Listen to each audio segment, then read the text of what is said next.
Hezbollah একটি নাম, যার মানে আল্লাহর দল।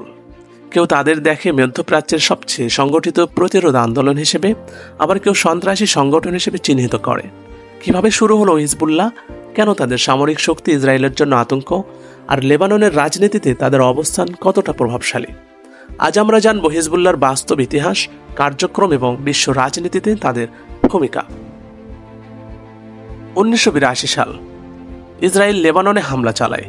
এই দখলের প্রতিরোধ গড়ে তুলতে শুরু হয় এক নতুন গোপন সংগঠনের জন্ম, হিজবুল্লাহ। এদের আদর্শ গঠিত হয় 3টি স্তম্ভে: ইরানের ইসলামী বিপ্লবের আদর্শ, শিয়া মুসলিমদের সামাজিক ও রাজনৈতিক অধিকার এবং ইসরায়েল বিরোধী প্রতিরোধ যুদ্ধ। হিজবুল্লাহর প্রথম ঘোষণাপত্র প্রকাশিত হয় 1985 সালে, যেখানে তারা ইসরায়েলকে অধিকারহীন দখলদার বলে উল্লেখ করে। তাদের শপথ ছিল ইসরায়েলকে লেবানন থেকে সম্পূর্ণভাবে বিতাড়ন করা। হিজবুল্লাহ সামরিক শাখা আল মুকাওয়ামা আল ইসলামিয়া বা ইসলামিক রেজিস্ট্যান্স। তারা গেরিলা যুদ্ধ, স্নাইপার হামলা, আত্মঘাতী বিস্ফোরণ এবং অত্যাধুনিক রকেট সিস্টেম ব্যবহার করে। কিছু উল্লেখযোগ্য সামরিক কার্যক্রম: 2000 সালে ইসরায়েল দক্ষিণ লেবানন থেকে সেনা প্রত্যাহার করতে বাধ্য হয়। এটি হিজবুল্লাহর বড় সফলতা। 2006 সালের জুলাই-আগস্টে ইসরায়েলের সঙ্গে 34 দিনের যুদ্ধ হয়।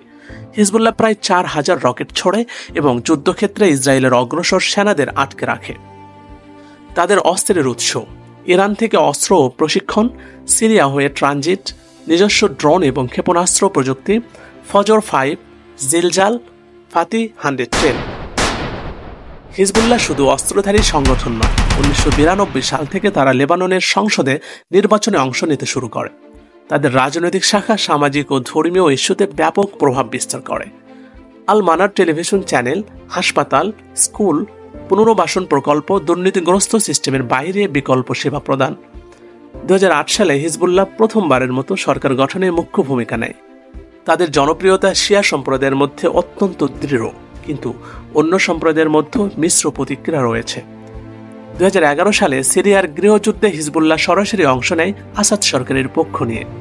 এ সময় তারা হাজার হাজার যোদ্ধা পাঠায় সিরিয়ায়, বিশেষত আলেপ্পো ও হোমস প্রদেশে। কেন এটি গুরুত্বপূর্ণ ছিল? এটি হিজবুল্লাহর যুদ্ধ দক্ষতা বাড়িয়ে তোলে, তাদের আঞ্চলিক ভূমিকা জোরদার করে এবং ইরান হিজবুল্লাহ আসাদ জোটের একটি সামরিক কাঠামো গড়ে তোলে। কিন্তু পশ্চিমা বিশ্ব এতে উদ্বিগ্ন হয়। যুক্তরাষ্ট্র, কানাডা, যুক্তরাজ্য ও আরব লীগ হিজবুল্লাহকে সন্ত্রাসী সংগঠন হিসেবে চিহ্নিত করে। তবে রাশিয়া ও ইরান হিজবুল্লাহকে জঙ্গি সংগঠন নয়, বরং আঞ্চলিক স্থিতিশীলতার শক্তি হিসেবে দেখে। হিজবুল্লাহকে ঘিরে রয়েছে তীব্র বিতর্ক। সমালোচকদের ভাষায় তারা লেবাননের সার্বভৌমত্ব ক্ষুণ্ণ করছে, অস্ত্র জমা করে রেখেছে গোপনে এবং দেশকে ইরানের প্রক্সি স্টেট বানিয়ে ফেলছে। তবে সমর্থকেরা বলেছেন হিজবুল্লাহ লেবাননের রক্ষা কবচ, ইসরায়েলের আগ্রাসনের বিরুদ্ধে একমাত্র কার্যকর প্রতিরোধ, এবং তারা সমাজের অবহেলিত মানুষদের পাশে দাঁড়ায়। হিজবুল্লাহ একটি সংগঠন যার পরিচয় দ্বিমুখী। একদিকে তারা লড়ে, অন্যদিকে তারা গড়ে তোলে।